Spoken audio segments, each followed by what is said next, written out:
Good evening and welcome to Soul-utions with Dr. Mark Pitstick. Soul-utions, the show focusing on those age-old questions. Who are we? Why are we here? What happens after we die? Is there a God? What about heaven and hell? Well, here tonight to help us discuss this and much more, a gentleman who needs no introduction, Dr. Bernie Siegel. Welcome, Bernie. Hi. I'm ready to answer all your questions if you want to take them one at a time. I'll do it. His website is Dr. Bernie. One last time, drbernie.com. And as all of you know, he's done so much work in the areas of the healing powers of humor, support with the ECAP groups, the healing power of love, thriving despite life's adversities. But tonight he's graciously agreed to discuss soul topics, spiritual topics, some things that maybe you haven't heard so much about Bernie Siegel, but are fascinating, and I appreciate that. So certainly get his books, Love, Medicine, and Miracles, Peace, Love, and Healing, How to Live Between Office Visits, and the most recent Prescriptions for Living. So let's start right off, Bernie. One of the first inklings I had that you were open to all this, and by the way, life is but a dream, but if I'm dreaming, don't anybody pinch me, please. What an honor to have you here, and I'd just like to speak for so many people out there and thank you for all you've done and all you're doing. God bless you for it. Thank you. But I heard one of your stories about you had been to a Elizabeth Kubler-Ross workshop and went through an exercise where you identified a spiritual guide, and you had a certain amount of skepticism, but then later on while giving a lecture, you had some validation with that. Can you share that story with listeners, please? Yeah, the actual workshop, I mean, it was one was Elizabeth Kubler-Ross, another was Carl Simonton, and he said he was going to lead us in a guided imagery to meet our inner guide. And you know, I'm sitting there. There were only a few doctors in the room. I think 3 out of about 100 people. And I'm looking at that picture now also that happened then. I'm just pulling it off the wall. But, you know, I thought, this is crazy. I'll just sit here and, you know, let him lead all the people with illnesses through this. But it doesn't make any sense. And so I'm sitting in front of him. I happen to be in the front row with one of my patients. And he looked at me, and I thought, uh-oh, he sees I'm staring at him. So I'll close my eyes to fool him, but I won't do it. Mm-hmm. But when I close my eyes, I'm an artist, a painter, and I'm a visual person. So as soon as I closed my eyes, I started seeing things. And I saw, you know, again, I have to tell you, you know, here's my ego, Dr. Siegel. So who am I going to meet as a guide? Jesus, Moses, you know, I'm looking forward, Buddha. Who's going to show up, you know, in the right classification for me? And down the road comes this young man named George, he says. And he's a beautiful young fellow. He had a beard, a cap on that is similar to the Jewish yarmulke I learned, but like from generations ago. It was more like straight sides, you know, and a flat top, not like the little thing we have on our heads now. So I didn't understand his cap. And he had this beautiful flowing white gown on and sandals. And, you know, he said, my name is George, and he just started giving me advice that was absolutely incredible and answering things that, you know, he shouldn't have known. And that changed me. But I was also out maybe a month or two later giving a lecture. And I noticed that the talk I was giving was better than the one I had outlined. And, I mean, this may sound crazy to people, but I had an outline in front of me, and I'm trying to give this talk, and other things were coming out of my mouth. And I realized the other talk was better than mine, so I just let go and let it happen. And a lady came up to me, and that's what the picture I have in my hand right now, because I hung it up in my den, and she said, you know, there was a man standing in front of you while you gave your whole talk. And she said, by the way, it was better than usual. And so she said, I drew his picture, and the picture is of this young man with his beard and mustache. And she wrote that there was like a blue, you know, spirit, like a blue aura around him. And so, you know, when she handed me that picture, after I'd had this weird, you know, experience, it was just like, wow. Sure. And, you know, those are the things that again, opened me, because I think it was Jung who said, I don't need my faith, I have my experience. And so yeah, I have experience too. And that's why I'm serious when I say the list of questions that you listed at the beginning. I'd love to go through them one at a time and tell you what I've lived and what I've experienced and, you know, what my answers are to them because of things like this that have happened. Well, I'm looking forward to hearing it.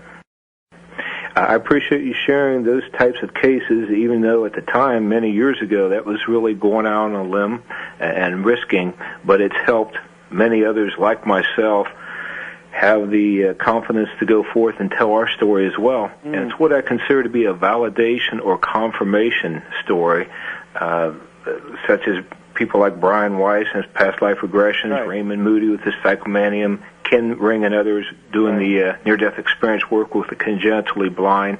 There's so much evidence out there.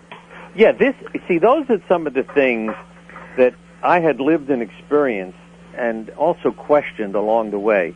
As a 4-year-old, I almost choked to death on a toy that I took apart and put in my mouth to hold the pieces and aspirated it because I was imitating carpenters, you know, men I'd seen working. And I aspirated, was choking to death, and left my body. And, you know, when you say that, you see, I'm, you know, I have normal vision. So if I leave my body and look back at myself choking to death, number one, I thought this is wonderful. As a 4-year-old, it was a hell of a lot more interesting out of your body than in it. Sure. And I had no problem dying. I was upset, as most children who go through this are, that the parents are going to come in and find you dead. But my vote was fine. I prefer death. This is more interesting than being in there. But again, just as you were saying, when you meet children who are born blind and have this kind of experience and are seeing while they're out of their bodies, you have to stop and ask, wow, what is the nature of life? What is going on here? Because they're disappointed to go back also because now they're blind again. You see, it never occurred to me, how am I capable of seeing if I'm not in my body? Because seeing was a natural thing for me. And that's when we begin to stop and ask these questions. Really, you're better off asking astronomers and quantum physicists these questions because they're in awe of the universe and what they can't explain. You know, the doctors and the engineers are more into the facts and what I know, and that's crazy. And the other was, Brian Weiss is a good friend. He trained at Yale, was in the operating room with me, knowing how crazy I was there. And, see, one of the things I always, again, as an intellectual, you sit in a room with parents whose children have died. They will tell you stories about their children coming back, and in one case, this woman said, I'm driving on the parkway, my son appears in the road in front of me and says, Mom, slow down. So I slow down. Now, her son is dead for 5 years. She said, I came around the curve, and there were about 10 cars, sheet of ice, big accident, and because of what my son said, I'm not injured or in the accident. Now, see, my question to Brian was, her kid's a bum, right? And he says, what do you mean a bum? I said, the kid's been dead, you know, for 5 years, and he's not back in school yet. See?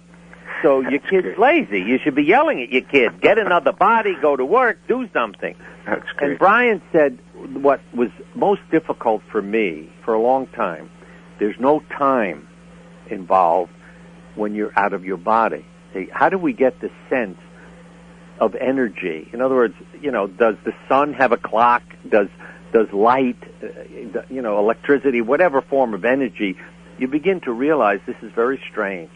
And then what convinces me, the poets and the artists. If you ever saw the show Carousel, the man dies, and he's asked if he wants to go back to see his daughter graduate from high school. And he says, my daughter's a baby. She was when he died. And the answer to him is, oh, there's no time up here. She's graduating from high school now. Boy, when I heard that, I thought, okay, if, you know, Rogers and Hammerstein understand, then this is the truth. And again, I spontaneously, and I say spontaneously because I didn't go to a therapist and say, I want to learn about my past life. It happened to me because someone over the phone, a friend of mine, because of my busy schedule, said, why are you living this life? And I went into a trance because of this phone conversation and learned an incredible, I mean, if you want me to tell you, I will, about myself.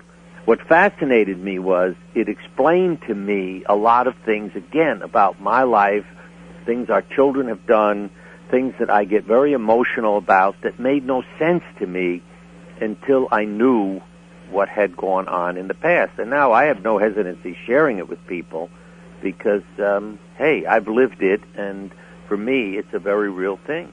Before the break, Bernie was sharing with us some of his experiences with departed souls, ex-patients sometimes who he has seen and communicated with. Could you tell us more about that, please? We were rushed on that one.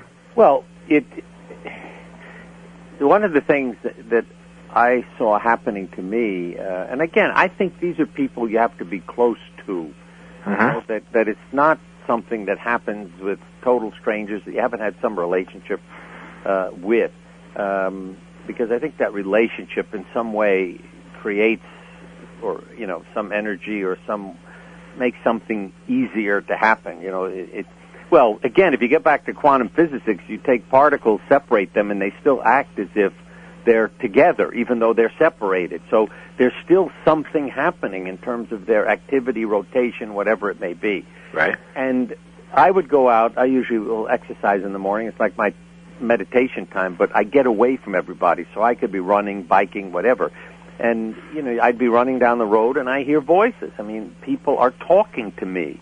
One that I mentioned in my book, too, it isn't always, those who have died. But the day my father was going to die, a voice very clearly said to me, "How did your parents meet?" And I said, "I don't know." And the voice said, "Then ask your mother when you get to the hospital." That changed the entire day, because when I went into the hospital room and said to my mom, see, not, "Oh, I'm sorry, let me give you a hug," I said, "How did you meet?" I was given instructions. So the story ended with that my father and other boys tossed coins. My father lost and had to take my mother out. Now, we started laughing. That day became this beautiful day with my mother telling stories that had everybody, including my father, smiling, pink cheeks. I mean, instead of looking like he was going to die, I thought he was going to say, "Hold it. Why leave? I'm going to hang around." But when his last grandchild arrived, he took a breath and left. But it became a day free of pain and filled with beauty. And everybody in the room really was in awe of, is death like this? And I said, it can be if you have a family where love is involved. But again, you say, where did this crazy question come from? And so, I've had it happen enough to me. And the other was, as I said, this patient who was a medium of mine. And Monica came in one day and said, "I got a message from Frank." Now, she has no idea who she's talking about. She said, "We were in a session the other day." I said, "We ought to see if we have a message for Dr. Siegel." So Frank said, and he was a physician who found it very uncomfortable with mind-body things and dealing with his cancer.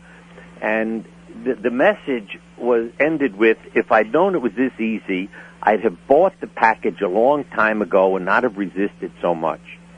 Now, he had died, quite a while before she brought me this message. Well, I called up his wife, and I said, "This is from Frank." And as soon as I said, bought the package, she said, "Oh, my God, every time we'd leave your group, sessions, he would say, 'I can't buy the package.'" And so when those kinds of things happen, well, and the other day, let me tell you this, too. Monica calls up, and she says, "Stop worrying about your mother."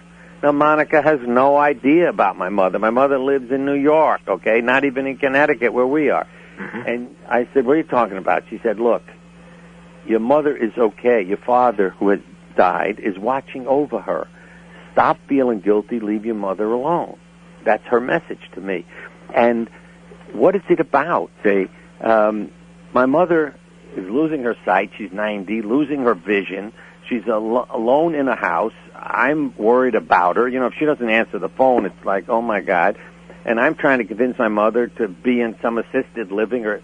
And Monica's message is, leave her alone. These are the words I wrote down.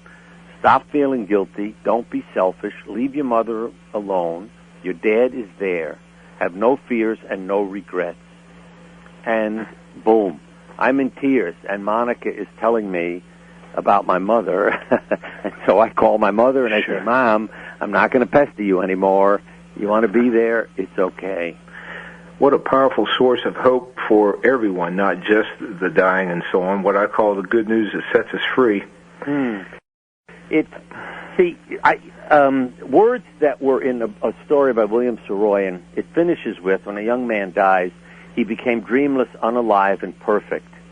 And that's the thing I've also realized, that when we leave our bodies, we're whole again. I do a lot of work with dreams and drawings, and I've seen people, their arm is amputated for cancer 20 years ago. They put the arm back on. They're telling me, I'm going to be whole again, and I'm leaving. And so, yeah, there are many ways of showing these symbols that say, I know I will be perfect. So when we leave our bodies, we're not deficient in any parts, and we are whole. Yes. On your website, you mentioned God as a wise and loving force or energy, and of course, Mavis brought up with a description different than that. What do you consider to be our relationship to God? Well, see, I don't see God as a man or a woman sitting somewhere, running a show. To me, God is more like the Kabbalah, the potential, the undifferentiated potential. So out of that comes God, comes the Creator, and then what is the Creator? Energy, love, consciousness. Well, let me put it this way, which to me is quite fascinating. Jung talked about numbers, and they are really the key because they contain information and meaning and quantity. Why are the numbers, well, the number 10, see, why is that important in our life? Think about it. A good-looking woman. For a Jewish service, you need 10 people.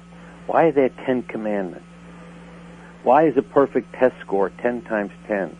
Why is the Bible filled with stories about 1,000 sheep and one wanders off and everybody gets upset? What are you getting upset about? You only lost a couple of sheep. And then we look at 10 fingers and 10 toes. You want to explain with evolution why we haven't changed that? Mm-hmm. We don't need toes. We got shoes. We're carrying bundles. Why don't we have 12 fingers by now? And why does the whole computer system rely on a 0 and a 1? Why is 1, 2, 3, 4? See, out of the nothing comes the 1. I have a relationship with the 1, we now have 2. You enter the relationship, we have 3. Other creatures in the rest of the world, we have 4. You add up 1, 2, 3, 4, you're right back to 10 again. What happens when you multiply something times 0? You're back again to the potential, back to the 0. When you relate to God and multiply yourself times the 1, you don't change. You end up with the same amount. We are in that kind of relationship. And I don't think it's a coincidence that the entire computer system relies on the 0 and the 1. And to me, it is speaking about our nature.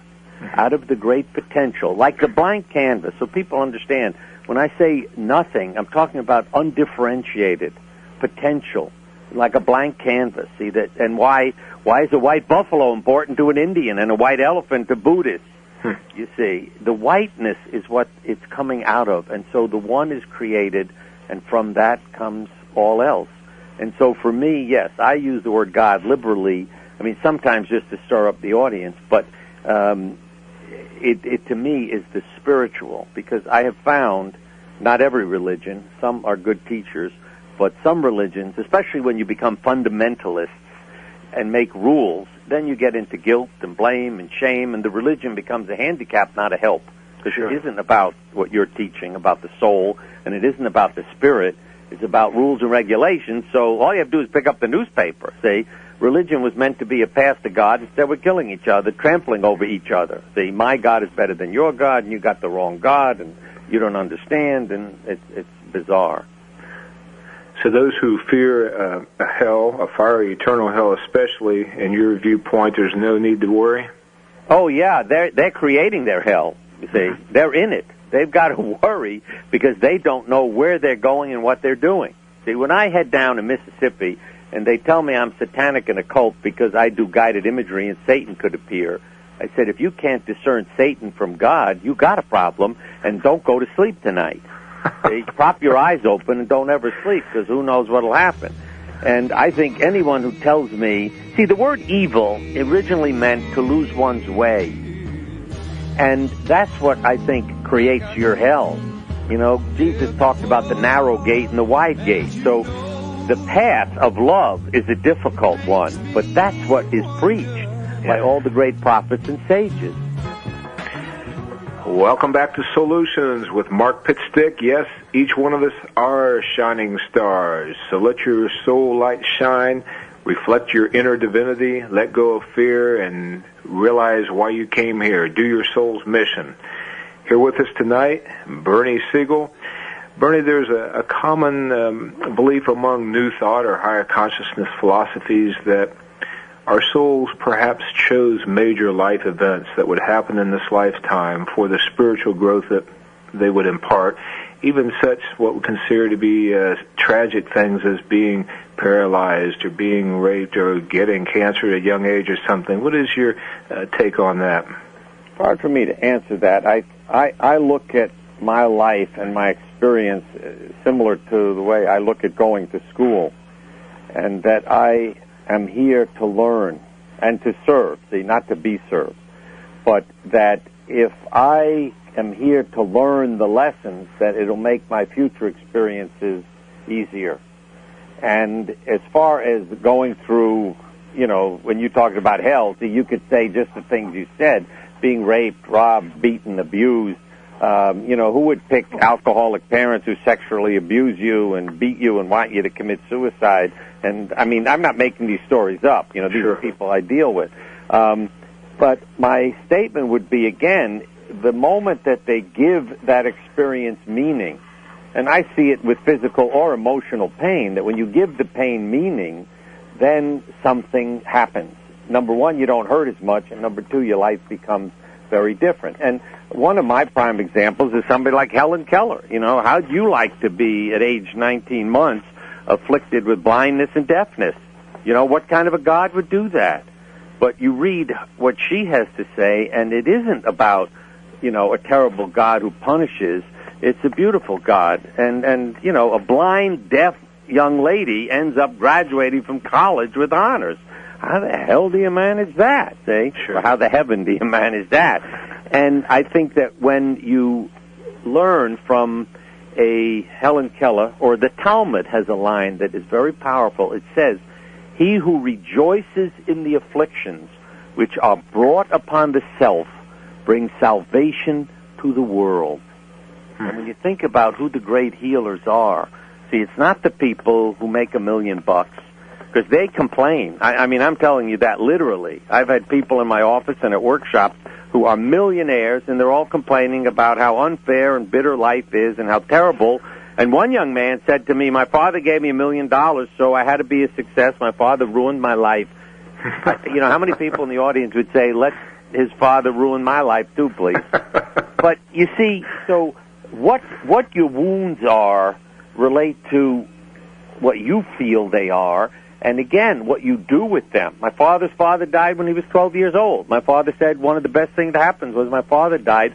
I learned about kindness. I learned about, surviving, you know, the value of money. I learned many things, and my father was a beautiful, gentle man because his father died. Now, there are other people who said, "I didn't have a father," and they're out in the streets murdering somebody because they're bitter and resentful for what happened. Sure. So whether the soul chose those events or not, we at least can make blessings out of seeming tragedy. Yeah, it's what you do with the event, see? That's why I'd say, if you're a third grader, you may lose your father and go out. Well, let me tell you, see, my mafia friend, we learned a lot. In a past life, he watched his family destroyed. So my friend Carmine says, "I'll come back, and my family will be the strong one, and everybody will be afraid of me." And my comment to Carmine is, in the next life, Carmine, I want you to be head of the United Nations, so there is only one family. See? That's good. Here's a related question, kind of, Bernie, and it's the whole discussion between the question of, are there any accidents? In other words, some believe there's divine order, at least from a spiritual perspective, and others say, well, there are some accidents and tragedies, maybe things that slip by God and the heavenly host. How do you look at that? God is in everything. I don't hold God responsible for everything, but God is a part of everything. My comment would be what Jung said. The future is unconsciously prepared long in advance, and therefore can be guessed by clairvoyance. So that when the medium tells you what the future is, it's because of what you have already done. See, somebody listens to your program, they're different than if they watched something else or listened to something else. So we create our future by what we choose and do. And again, I see this in dreams and drawings. I mean, literally, people draw a picture, and there are certain segments in the picture that represent the future, and they are in that situation years ahead of time, later, and they have no idea that that's where they're going to be or they're headed there. But it's, again, the choices we are making. So, yes, we have responsibilities, we have choices, we have options, and a lot of it is going on at an unconscious level, again, because of our past experience, maybe our past lives too, and as well as parents, teachers, religions, and what's going on around us now. But we're the ones who are responsible. You know, we make the choices. I mean, I asked God, I said, I'm on the board of directors of heaven. I said, look, why didn't you make a perfect world? And God said, because that's not creation. It's a magic trick. There's no point in it. It's meaningless. And that's something that we have to realize. What are we here for? To love, to express compassion, but it's with meaning because we are doing that out of free will. See, the only creatures described in the Bible who are not followed by a sentence and God saw that it was good are man and women.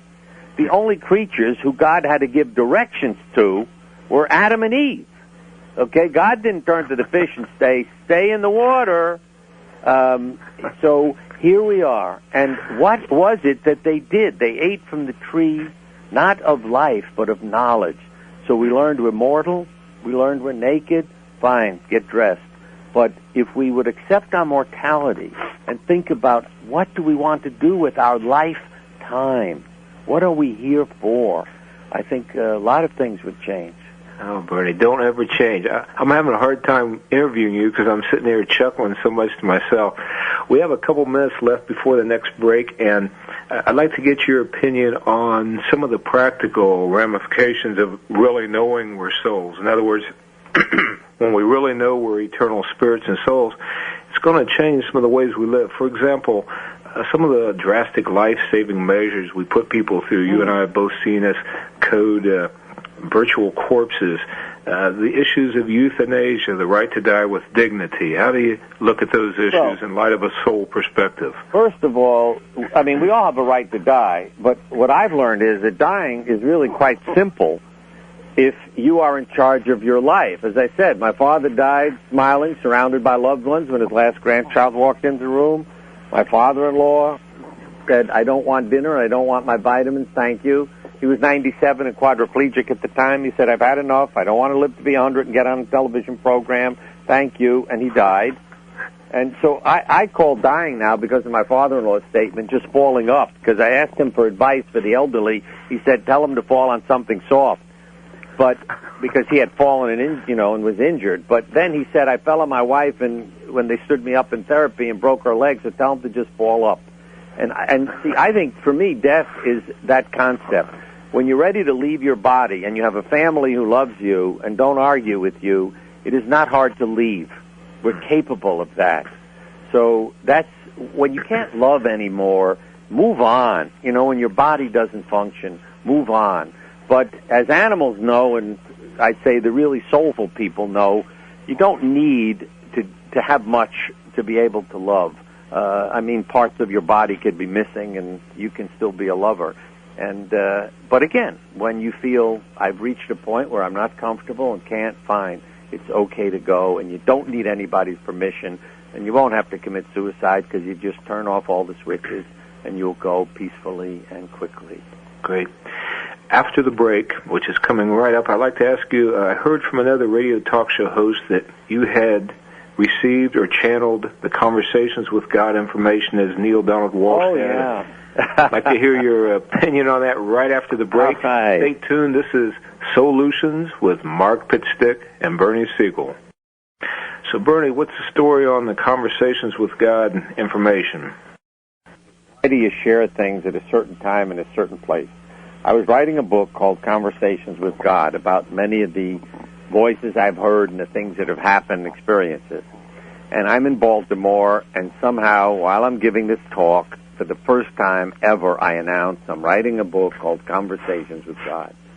When I'm done, out of the audience comes a young lady who says, please don't do that. I said, why not? She said, well, my father's writing that book, and you're better known than he is, and if you write it, he'll be in trouble. So I said, fine, I won't, write a book called Conversations with God. Now, I went home, though, and I said to God, I said, what am I going to do now? And God said, fine, call your book From God Knows Where. And that's when I laugh, it's like this voice, this communication has a sense of humor, too. Sure. But again, what Neil Walsh went on to do, of course, it was his daughter, was to write Conversations with God. But one of the things I sent to Neil was a copy of the instructions in the Kabbalah. You see, is what he had unique, different? Absolutely not. The Kabbalah tells you very carefully, if you want to converse with God, sit down in a quiet room, better to light candles around you, wear your spiritual clothing, whatever, may be from your religion or your proper outfit, take a pencil or pen in your hand and have paper in front of you and wait and listen. And all will be made clear to you. Now, what struck me also in these instructions, it says, when you have this enlightenment, you will basically see the face of God and choose death. You will choose death. But it goes on to say, if you do not wish to choose death, then turn from the face of God and use the knowledge you now have to help others. And you see, again, but how many people in our society are willing to be quiet? That's where God is. I mean, I have only in my life experienced total silence once, and I was totally unprepared for it. I ran away from it. This was out on a sand dune in the middle of nowhere, where there was no wind at that moment, no, noises of traffic and airplanes or animals. It was total silence, and it was so hard for me to be alone with myself and my own thoughts that I couldn't handle it at that stage. I could do it today. But I think that's why, again, our cultures, in our big cities, we get very far from our souls because we are separated. Well, Norman Vincent Peale used a very good word that helped me.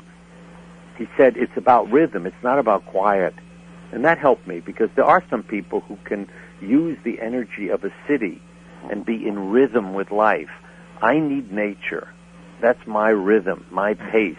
And then I feel, again, closer to the source, God, whatever word you want to use, and more spiritual. I find it hard to be in New York and hear sounds because what I'm hearing all the time are fire engines, police cars, and people screaming. So it's hard to listen. Well, Bernie, we need to end. Again, thank you so much for joining us and sharing your words of wisdom.